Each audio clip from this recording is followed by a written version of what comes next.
April 7th, 1945. Dawn crept over the ruins of Alan-Grabo, a small German town 70 kilometers west of Berlin, and the mist carried with it the smell of damp stone and smoke from distant fires.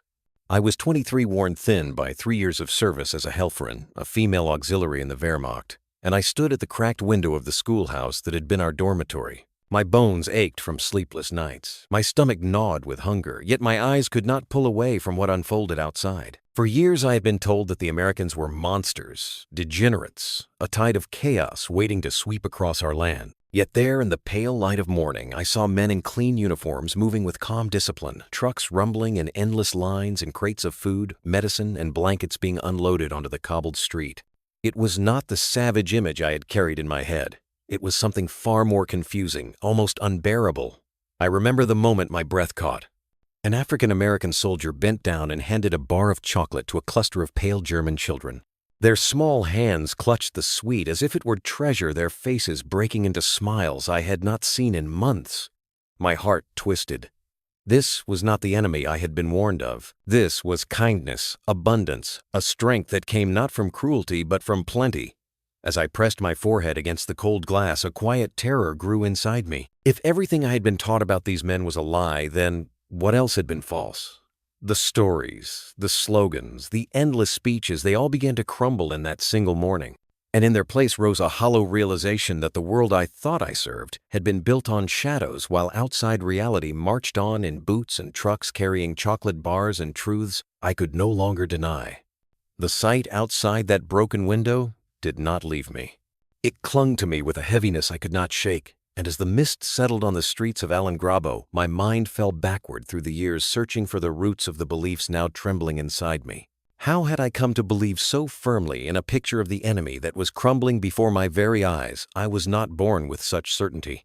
It had been given to me, whispered, shouted, printed, played in theaters, and carved into every corner of my youth until it became the air I breathed. I was 10 years old when Hitler's voice first reached me through the radio. My school teachers told us that we belonged to a chosen people destined for greatness, burdened with enemies who envied and hated us. They made us copy slogans into our notebooks. Germany will rise for 1,000 years. Our enemies are weak and corrupt.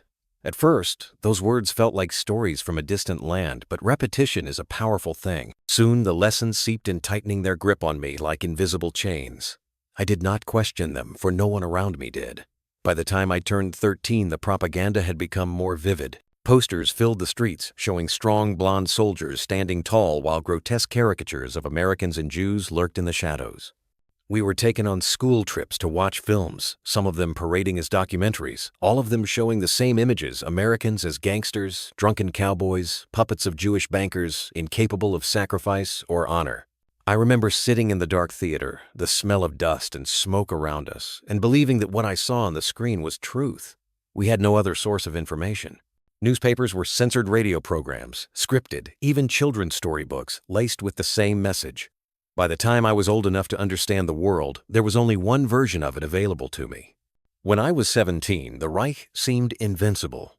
France had fallen, Austria had joined us. The soldiers marched back from victories with music filling the air. My parents, both weary from the Depression years, smiled for the first time in a long time because the streets were full of work parades and promises. For me, it was easy to believe that our leaders told the truth. Their victories seemed to prove it. Each success was held up as evidence. If they were right about France, they must be right about America too. Then the war dragged on longer than we expected, harsher than we imagined. Hunger crept into our homes, and the propaganda grew darker. By the time I joined the Wehrmacht as a Helferin at 20, the warnings about Americans had sharpened into pure terror. We were told that if captured, we would be raped, tortured, humiliated. Leaflets warned that the enemy wanted not only to defeat Germany, but to destroy the German race itself. I remember sitting with the other girls during training, our new uniforms stiff against our skin as the instructor spoke of mongrel armies led by Jewish officers. They told us that surrender meant dishonor worse than death, that American soldiers were little better than criminals loosed from their prisons. I swallowed those words like medicine, bitter but necessary, because the alternative doubt was unthinkable. And yet behind those messages, reality was changing around us. The rations grew smaller. The bread was thinner, darker, mixed with whatever grain could be found. Soap disappeared, coffee became a memory shoes wore through until we patched them with scraps. Still, we were told that this was strength, that hardship proved our superiority, that sacrifice made us pure. The enemy, we were assured, drowned in abundance that made them soft, cowardly, incapable of true struggle. It was a strange comfort to think that our hunger meant something, that it gave us an edge over those who lived in plenty. Now I stood at the window, my belly empty, my uniform frayed, and saw that abundance in the flesh. It did not make the Americans weak. It gave them confidence I could almost feel in the air. They moved with the certainty of men who knew they would eat tomorrow, and the day after, and the day after that. Their trucks seemed endless, a river of steel and fuel, and the crates they carried overflowed with food we had only dreamed of. I remembered the slogans about their supposed decadence, and the words twisted bitter in my mind. Was this weakness? Was this what cowardice looked like? The thought made my chest tighten. For 8 years, I had lived in a world carefully built of stories that now cracked under the weight of a single morning. And I was left with a terrible emptiness, a fear not of the Americans, but of what it meant if everything I had believed was false. I thought of the children in the street clutching chocolate, their pale faces lit with joy. For months they had eaten only watery soup and black bread, yet here, in an instant, they were given sweetness by the very men we had been told would destroy us. It was not only propaganda that bound me. It was habit routine, the comfort of belonging to something greater than myself. Every morning roll call, every uniform button, every command from above had reinforced the idea that we were right, that we were strong, that the enemy was filth. But the sight before me unraveled it thread by thread. The voices of my teachers, the speeches on the radio, the posters on the walls, all of them seemed distant now, like echoes in a cavern losing their shape. I felt the sting of betrayal sharper than fear. Not betrayal by the Americans, but by those who had raised me on lies. My loyalty had been shaped, molded, exploited until it felt like part of me, and yet with one dawn, one act of generosity, it all seemed fragile. That fragility filled me with dread. What else had been untrue? What else had I built my life upon that could vanish so quickly? As the sun rose higher, I stayed at the window, frozen between the world I had been told to believe in, and the world pressing itself against the glass.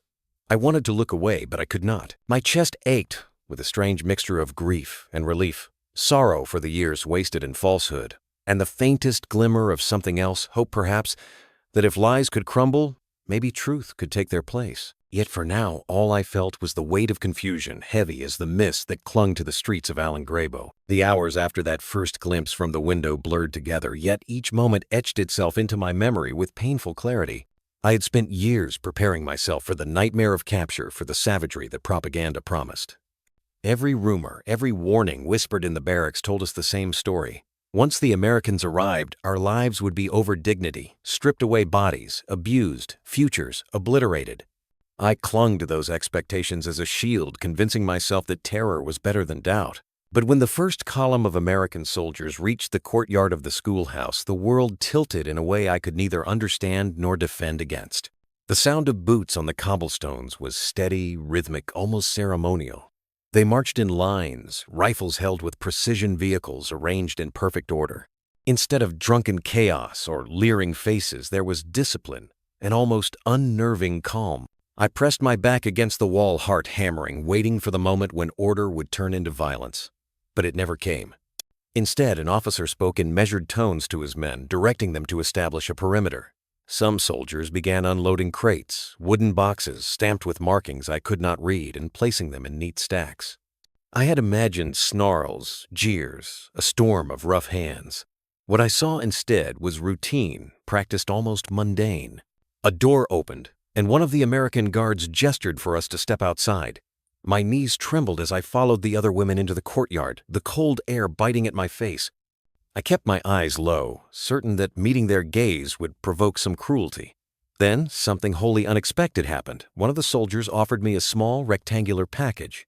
Confused, I hesitated until the woman beside me whispered, "It's food." I looked down and saw a ration bar, heavier than I imagined, wrapped neatly. My fingers shook as I accepted it, and the soldier simply moved on, offering the same to the next girl without comment, as though this exchange carried no deeper meaning. I bit into the bar, cautiously expecting bitterness, but it was sweet, sweeter than anything I had tasted in months.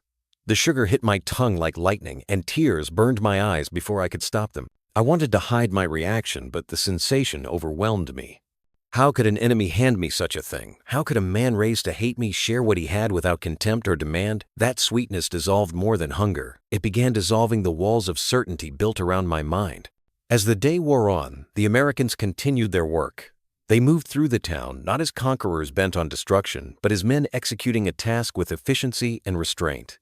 They posted guards to prevent looting. They distributed blankets to shivering children. And when a group of townsfolk gathered nervously, an interpreter reassured them that they would not be harmed if they followed instructions. I could see the disbelief in the faces around me, the same disbelief I felt twisting inside. We had prepared for brutality. We were met with order. One image remains fixed in me more than any other. A young African-American soldier knelt in the mud, his uniform spotless despite the dirt, and handed a piece of chocolate to a boy no older than 10. The boy's thin arms clutched it desperately, his eyes wide with joy, while the soldier smiled with a gentleness I could not reconcile with the word barbarian. We had been told these men were animals barely human, dangerous beyond imagination. Yet in that fleeting gesture I saw humanity shining more brightly than any speech or banner had ever promised me. I did not know whether to feel grateful or horrified at my own blindness. As night approached, we were escorted to a new building that would serve as temporary quarters. My heart pounded as we walked under the watch of armed guards. Each shadow felt like a threat, each glance a test of my fear. But inside we found real beds with sheets thin but clean. I sat down cautiously, half expecting someone to laugh at my surprise. Yet the soldiers remained outside, keeping watch without intrusion. For the first time in months, I lay down without hearing bombs or fearing the knock of a Gestapo officer in the night. That safety, however fragile, unsettled me more than danger ever had. The shock did not come only from the Americans' behavior, but from the absence of what I had been conditioned to expect. Every hour that passed without violence, every simple gesture of normalcy, deepened the crack in my beliefs. A cup of hot coffee offered in a tin mug the steady rotation of guards who treated us with indifferent professionalism. The casual way, they discarded empty cans as if food were endless. All of it eroded the certainty I once held. Hunger had been my companion for so long that abundance itself felt like an accusation. Yet even as comfort crept in, fear lingered. I could not simply erase years of warnings. Each act of kindness felt dangerous, like bait, laid out to lure me into lowering my guard. I waited for cruelty to strike, once my defenses had softened. But the cruelty never came, only more routine, more evidence that these men lived by rules I did not understand. The tension between fear and astonishment left me restless, torn between the safety my body craved and the terror my mind insisted was still to come. That first day under American watch did not free me. It unsettled me. It planted a question so heavy it seemed to press against my ribs. If the enemy was not what I had been told, then who was I? Who had I become by believing so fiercely in lies that a bar of chocolate and a clean bed could shatter them? Answer did not come easily. It would not come for months. But in that fragile twilight, as I lay awake listening to the steady rhythm of American guards outside, I knew the ground beneath me had shifted. What had once been certain now trembled, and I trembled with it. The sweetness of that first ration bar lingered on my tongue long after the taste had faded, haunting me in ways hunger never had. For days I carried it in my thoughts, as if a single piece of chocolate had pulled a thread loose in the fabric of my beliefs. But what unsettled me most was that the more I looked around, the more threads unraveled. The shock of those first encounters did not end with food or kindness. It expanded into every corner of our daily existence under American control.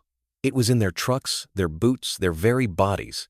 Everywhere I turned, the contrast between what I had been told and what I now witnessed grew sharper until it pressed on me like a weight I could not carry. Our rations before capture had dwindled to nearly nothing. A crust of bread so dark it tasted more of sawdust than grain, a thin soup with floating scraps of potato, if we were lucky, sometimes only watery broth. Each meal left my stomach gnawing, and I had learned to ignore the hollow ache as if it were part of me. Yet the Americans ate differently. Even their guards, men posted outside doing the most ordinary tasks, carried with them rations that seemed impossible in their richness. Their K rations, as they called them, contained nearly 3,600 calories a day, more than twice what we had received in the last months of the war. Inside those little boxes were things I had not seen in years: tins of meat crackers, cheese spreads, powdered drinks, sugar, chewing gum, coffee, chocolate. To them, it was ordinary. To me, it was a banquet sealed in cardboard. One soldier tore open his ration, glanced at a can of meat, and tossed it aside because he preferred something else. I stared at the discarded tin as though it were gold. That meat could have fed my family for a week, yet he left it in the dirt as if it were nothing. The casualness of it hurt more than hunger ever had. They did not even value what I craved most. Their abundance mocked my deprivation, reminding me that all our sacrifices, all the speeches about purity through struggle, had left us starving while the enemy could afford to throw food away. It was not just the food. Their trucks rolled endlessly through the roads, heavy with supplies, their engines humming with steady power. I watched convoys stretch farther than my eyes could follow, one after another, an ocean of steel and rubber. I remembered how often our own units had been forced to abandon positions because fuel ran out or vehicles broke down. I had seen men push wagons loaded with equipment because there were no trucks to carry them. Yet here the Americans burned fuel as though the earth itself were their reservoir. When one of their vehicles sputtered and stalled near the edge of town, I braced for anger for a desperate struggle to repair it. Instead, the driver calmly climbed into another truck, and the broken one was dragged aside, left like an afterthought. My breath caught at the wastefulness of it. In Germany, boots were patched until the soles fell apart, coats worn until threads came loose, vehicles cannibalized for every last part. With the Americans, waste itself was a kind of power proof that they had more than enough to spare. Numbers filtered into my mind, fragments I had once heard but never believed. They said America produced more than 96000 aircraft in 1944 alone, more than double Germany's total output during the entire war. Over 50000 military vehicles every month. I had dismissed such figures as lies, exaggerations meant to intimidate us.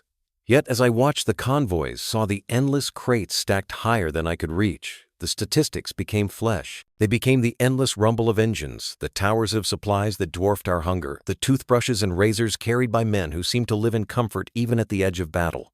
Hygiene was another revelation. I had gone months without proper soap, my uniform stiff with sweat and dirt. We were told that conserving water and living with less made us tougher, purer. Yet every American soldier I saw seemed freshly washed, their faces clean-shaven, their teeth white and whole. Each one carried his own toothbrush, his own razor bars of soap that smelled faintly of flowers or citrus.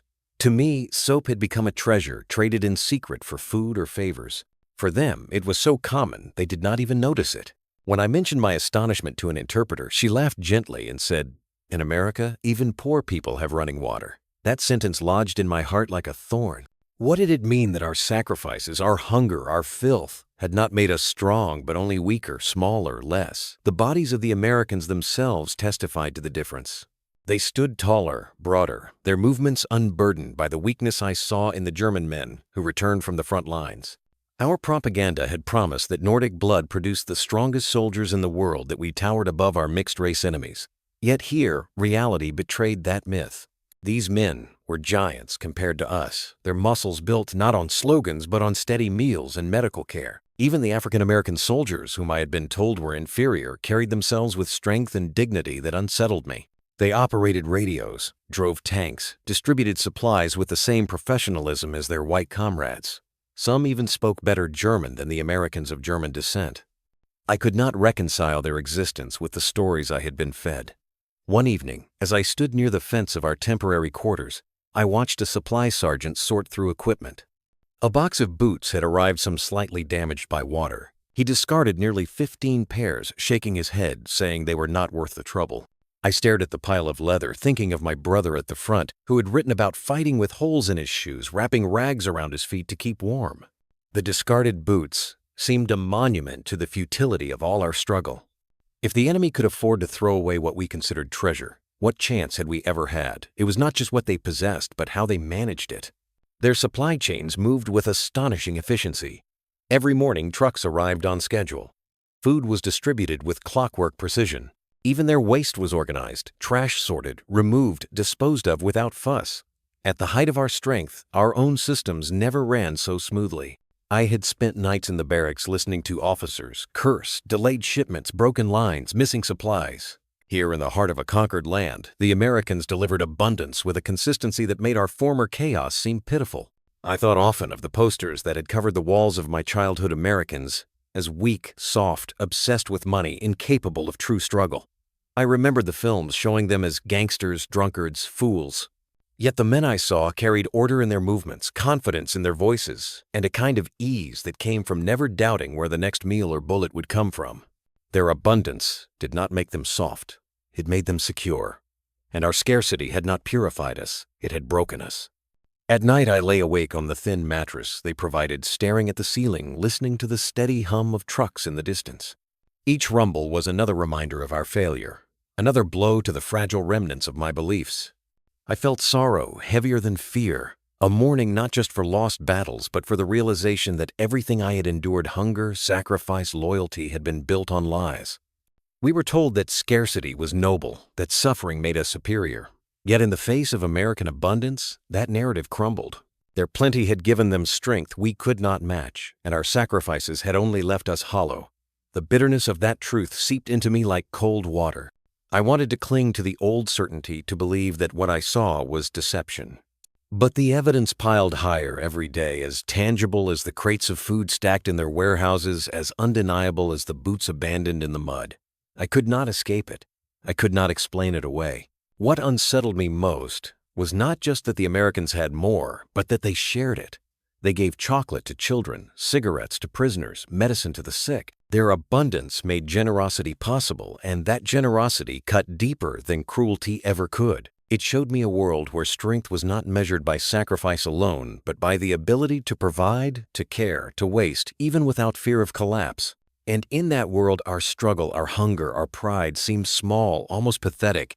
By the time summer drew near, the contrast no longer shocked me. It exhausted me.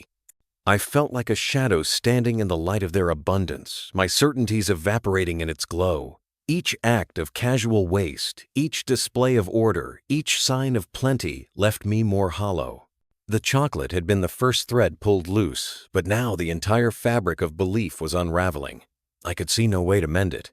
And in that unraveling, I felt both grief and a strange hesitant longing for a life where abundance was ordinary, where soap was not treasure, where food was not fear, where the future did not rest on lies. The days that followed pressed the weight of truth more heavily upon me than hunger ever had. If the abundance of American supplies had shaken my faith, what came next began to tear the very foundation of everything I had been taught about who I was, who we were, and who they were supposed to be. The propaganda had always insisted that material comfort made the enemy soft, that only sacrifice could produce greatness. Yet the soldiers before me were not weak, but strong, not disorganized, but steady. Still a voice inside me whispered, clinging to the last defense, perhaps it was true for some, but not for all. Perhaps beneath their surface abundance, the old hierarchies still held the ones we had been told were nature's eternal order. That lie, too, would collapse before my eyes. It happened slowly, in moments that seemed ordinary but struck me like blows. The first came with the African American soldiers. I had been raised to believe they were less than human caricatures of savagery painted across our school books, described as threats to our purity and our safety.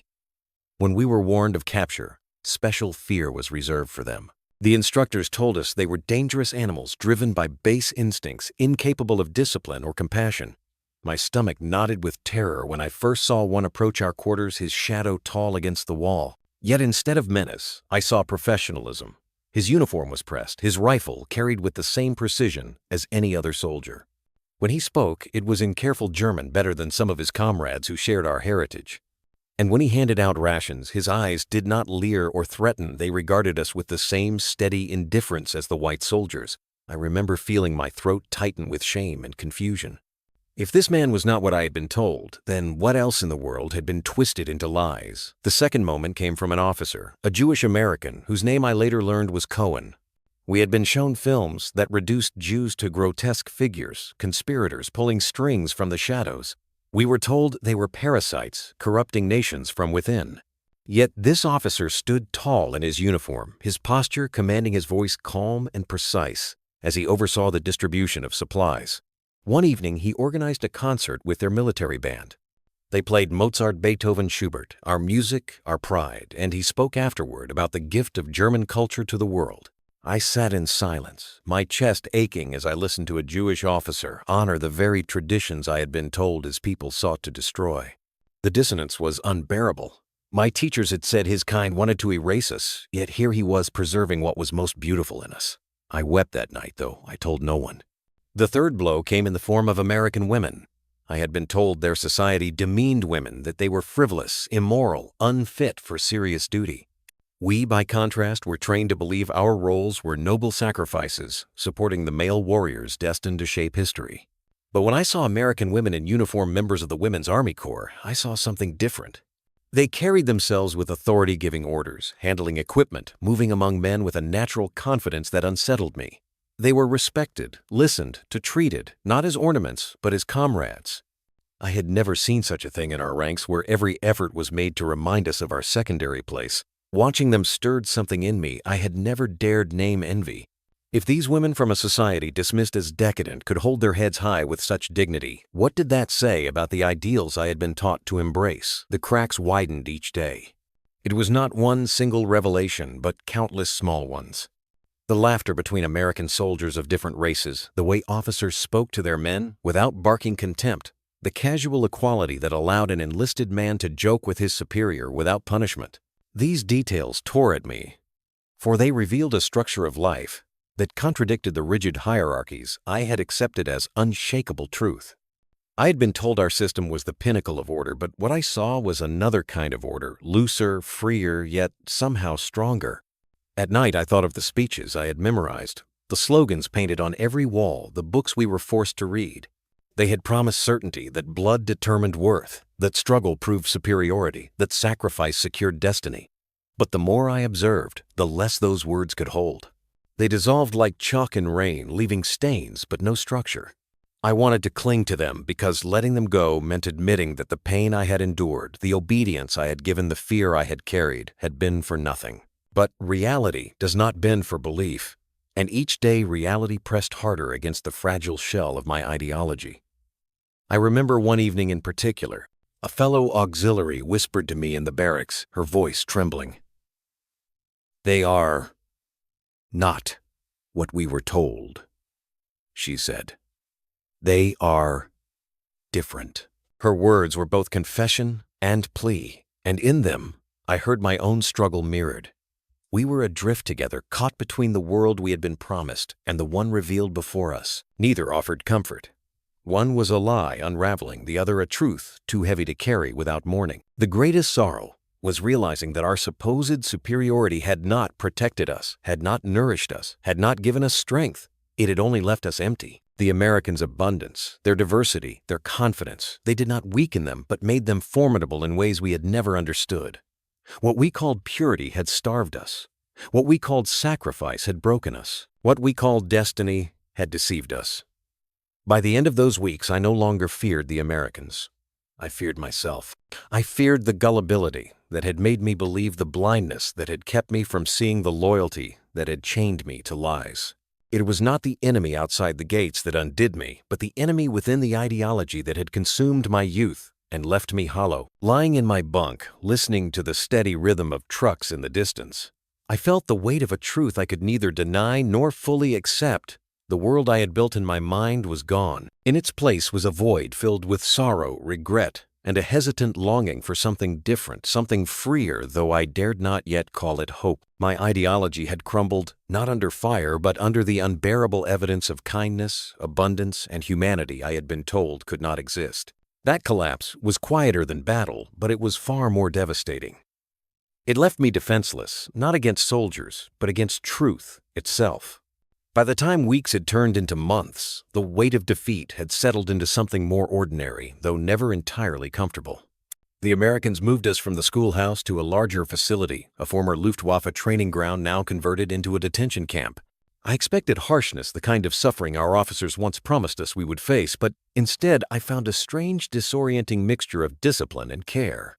We were given proper beds with clean sheets, meals 3 times a day, medical checks that revealed illnesses I had carried for years without treatment. I gained weight, my hair grew shinier, my skin lost its gray pallor. The very people we had been taught to fear now restored the bodies our own leaders had let wither. The camp routine became both comfort and reminder. We woke at 6, performed light duties, sweeping, washing, assisting in the kitchens, then spent long hours with little to do but think. In the evenings, the Americans brought out projectors and showed us films. Some were meant for entertainment, Charlie Chaplin, even American musicals, but others were of another kind, reels of liberation footage, concentration camps, emaciated prisoners, mass graves. At first I told myself it was propaganda, another deception. But the faces of the victims, the striped uniforms, the skeletal bodies, they could not be denied. The guards sat with us as we watched, saying nothing. Their silence, a heavier accusation than words. I remember vomiting behind the barracks after one screening, then lying awake through the night, the images burning inside me. Slowly, suspicion gave way to something else. When we fell ill, doctors treated us. Antibiotics were given as if they were nothing. Painkillers and vitamins handed out with efficiency. I watched cavities, filled wounds, cleaned frostbite tended to with a care our own medics had often denied us. It was not kindness in the sentimental sense, but procedure protocol yet that made it more powerful. If even prisoners were treated with such dignity, what did that say about the society we had fought to destroy? Each injection, each tablet, each clean bandage eroded the last defenses of my ideology. Letters home were censored but permitted. I struggled to write them, for how could I explain to my family what I was seeing? My father insisted in his replies that American abundance was stolen, that I was deceived, that I must not forget who I was. But I could no longer agree. The chocolate bar I kept hidden in my trunk, the cigarettes offered casually by guards, the films of endless American factories, these were truths my father had never seen but I had, and they changed me. By late summer, some of us even began to talk with the guards cautiously at first, then more freely. One young American told me about his home in Ohio, how his town had a library bigger than the camps, how even farm families had radios, cars, running water. It sounded impossible, a fairy tale. And yet he spoke of it as casually as one might speak of the weather. I realized then that the life I had been told was decadent weakness was simply ordinary for them and extraordinary for us, only because we had been made to believe otherwise. When the first releases came, women walked back into shattered towns carrying more than parcels of soap and tins of meat. They carried new ways of seeing. Some married American soldiers, building families across an ocean once filled with enmity. Others, like me, took work with the occupation authorities, our skills with languages and administration now serving a different purpose. Not all welcomed us home. Neighbors whispered that we had collaborated, that our survival was a kind of betrayal. But I held on to what I had witnessed, because denying it would have been a greater betrayal to myself and to truth. Looking back, I see a circle. It began with fear at a broken window, expecting monsters and finding men. It deepened with the shock of their abundance, the collapse of my racial certainties, the quiet transformation brought by beds, soap, and films that showed what our own leaders had hidden. It ended, or perhaps began anew, with a chance to rebuild not just my body but my mind, my sense of what life could be. The war had taken my youth, but captivity had given me something unexpected, the chance to see the world not as I had been told, but as it truly was. That truth was heavy, sorrowful, but within it lay the first fragile seeds of a different future. In the end, what began as terror at the sight of an approaching enemy became a journey of painful revelation. The chocolate, the clean beds, the endless convoys, the films of horror and truth all tore down the walls of lies that had shaped my youth. What replaced them was not comfort but clarity, that strength comes not from scarcity but from the ability to provide and to share. I carried that lesson into the ruins of my country, and later into a new life. From deception to disillusionment to rebirth, I learned that truth once seen can never be unseen.